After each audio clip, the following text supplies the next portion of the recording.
First question, do you have any inkling of what we might hear from Tesla in terms of news this afternoon? You know, my best guess would be perhaps an announcement around financing partners for their new China plant, which is something that is a key priority for the company, and they're hoping to be producing cars by the end of this year. And Elon had mentioned on the earnings call that they were looking to secure up to $500 million in local financing to help with that. That would be my best guess. It wouldn't really be characteristic or, quite frankly, sensible for Tesla to make a new product announcement. They're trying to ramp Model 3.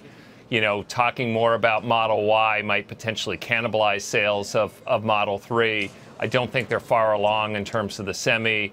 And if they were to unveil some kind of pickup, it would likely be in a formal announcement. So when you start to think about what could this be, it's probably something more like potentially having secured local financing for the China facility. And if that's the case, I assume it would be a positive, but not terribly material in terms of the direct outlook for production and the fundamentals for the stock. So what do you think would be material? What's important for investors right now as the stock stays at right around that $300 mark, a little above that it's crossed so many times in the last couple of years in terms of demand and production for this year? Yeah, look, I think the big investment controversy around Tesla right now is the fact that the U.S. federal subsidies have been cut in half.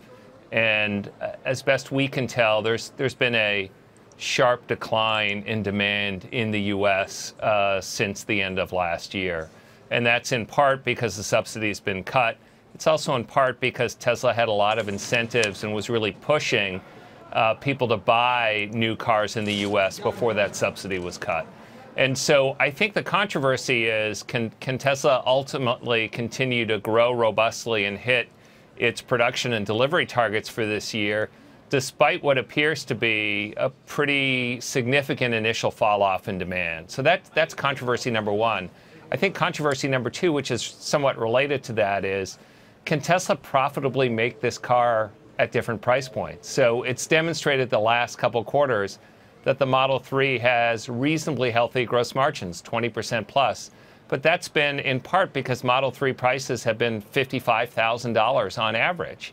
And so the related and second investor controversy is ultimately, can Tesla make a $35,000 car and do so profitably going forward? Yeah, Tony, the other thing to watch with Tesla this week is tomorrow you've got $920 million in convertible senior notes set to expire at a conversion price of $359.87, which is not where the stock is right now. It's at $314 right now.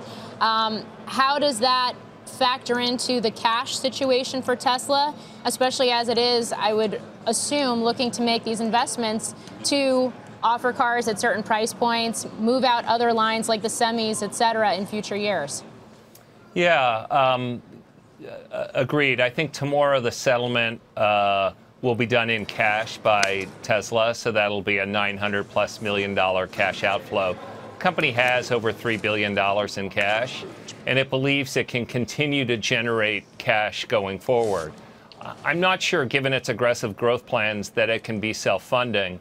And so, you know, some announcement or either today or at a future date that they've secured local financing in China is helpful, because it begins to say, hey, look, Tesla may not be entirely self-funding, but they're still generating cash, and they're showing that they can attract financing outside of U.S. capital markets. Toni, a quick question on HP. Reading from your note that went out last night that it's dead money in the near term, given the results last night. It is. So Hewlett-Packard Inc., HPQ, reported last night, and it's essentially a printing company. It makes personal computers as well, but printing is the principal business, and effectively all of the profits of the whole company are driven by supplies. And the big news yesterday was that they basically said they're losing share in supplies, that remanufactured supplies are making more traction than they had anticipated. And as a result, they had built some extra inventory of supplies that they're going to need to draw down. But they painted a pretty uncertain picture about the demand profile for supplies going forward. And again, that's really the profit stream of the company. And so given that both the inventory position is uncertain, and given that there seems to be, an incremental headwind to supplies growth, I think investors need to, even with the stock down 16%, probably need to wait. This is a show me story, or we need to get more confident that there isn't a much bigger build of channel inventory than the company is acknowledging.